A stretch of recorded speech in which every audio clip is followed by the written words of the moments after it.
ಎಲ್ಲೋ ಎಲ್ರಿಗೂ ನಮಸ್ಕಾರ.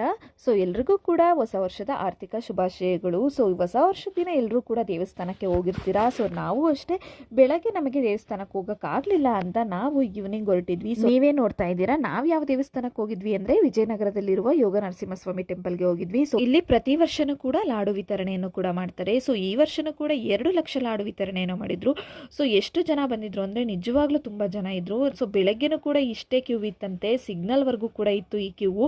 ಸಂಜೆ ಅಷ್ಟು ಇರಲ್ಲ ಅಂತ ಅನ್ಕೊಂಡ್ ಬಂದ್ವಿ. ಸೊ ಸಂಜೆನೂ ಕೂಡ ಅಷ್ಟೇ ಕ್ಯೂ ಇತ್ತು. ಸಿಗ್ನಲ್ ಇಂದ ನಾವು ಕೂಡ ನಿಂತ್ಕೊಂಡು ಬಂದ್ವಿ. ಕೊನೆಗೂ ಹೇಗೋ ದೇವಸ್ಥಾನದೊಳಗಡೆ ಎಂಟ್ರಿ ಆದ್ವಿ. ಪೊಲೀಸ್ ಅವರು ಕೂಡ ನಿಜವಾಗ್ಲೂ ಅಷ್ಟು ಜನನು ಕೂಡ ಕಂಟ್ರೋಲ್ ಮಾಡ್ತಾ ಇದ್ರು. ಸೊ ಬೆಳಗ್ಗೆನೂ ಕೂಡ ಇಷ್ಟೇ ರಶ್ ಇತ್ತಂತೆ. ಸೊ ಇವಾಗ್ಲೂ ಕೂಡ ಅಷ್ಟೇ ರಶ್ ಇದೆ. ಸೊ ನಾವು ಪ್ರತಿ ವರ್ಷನೂ ಕೂಡ ಬರ್ತಾ ಇದ್ವಿ. ಸೊ ಈ ವರ್ಷ ಅಂತೂ ನಿಜವಾಗ್ಲೂ ತುಂಬಾ ಜನ ಇದ್ರು ಟೆಂಪಲ್ ಅಲ್ಲಿ. ಸೊ ಹಾಗೇನೆ ಈ ದೇವಸ್ಥಾನದಲ್ಲಿ ಲಾಡು ಮತ್ತೆ ಪುಳಿಯೋಗರೆನೂ ಕೂಡ ಕೊಡ್ತಾ ಇದ್ರು. ನಾವಂತೂ ವರ್ಷದ ಮೊದಲನೇ ದಿನದ ದೇವರ ದರ್ಶನವನ್ನು ತುಂಬಾನೇ ಚೆನ್ನಾಗಿ ಮಾಡಿದ್ವಿ. ಸೊ ನೀವು ಯಾರೆಲ್ಲ ಈ ಒಂದು ಟೆಂಪಲ್ಗೆ ಬಂದಿದ್ರಿ, ಸೊ ನಿಮ್ಮ ಎಕ್ಸ್ಪೀರಿಯನ್ಸ್ ಹೇಗಿತ್ತು ಅಂತ ನನಗೆ ಕಮೆಂಟ್ ಮಾಡಿ. ಹಾಗೆ ನೀವು ಯಾವೆಲ್ಲ ಟೆಂಪಲ್ಗೆ ಹೋಗಿದ್ರಿ ಅಂತಲೂ ಕೂಡ ಕಮೆಂಟ್ ಮಾಡಿ. ಸೊ ಇನ್ನೂ ಇದೇ ಥರ ವಿಡಿಯೋಗಳಿಗಾಗಿ ನನ್ನ ಒಂದು ಪೇಜ್ನ ಫಾಲೋ ಮಾಡಿ. ಪ್ಲೀಸ್ ನನಗೆ ಹೀಗೆ ಸಪೋರ್ಟ್ ಮಾಡ್ತಾ ಇರಿ. Thank you.